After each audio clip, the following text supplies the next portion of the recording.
En France, on a des élus qui s'opposent ouvertement au respect des mandats d'arrêt de la CPI visant des dirigeants israéliens. Alors si vous ne croyez déjà plus à ce fameux droit international, sachez qu'on vient de passer une nouvelle étape dans son piétinement.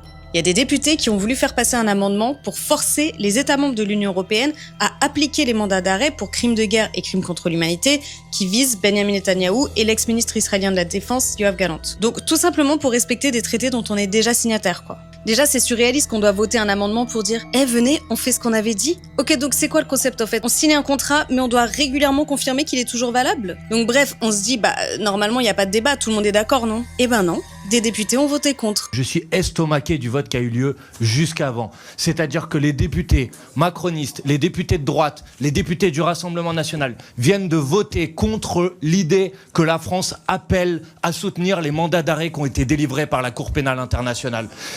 Le respect de la Cour pénale internationale, le statut de Rome sont dans la Constitution française depuis la décision de Jacques Chirac à la fin des années 90 de faire que la France soit une partie prenante du statut de Rome et de la justice internationale. En tout cas, c'est très sympa à eux, hein. Du coup, Netanyahou va pouvoir continuer à voyager en Europe dans les pays qui acceptent de l'accueillir, comme la Hongrie, et de survoler la France quand il va rendre visite à son ami Donald Trump, comme lundi prochain par exemple.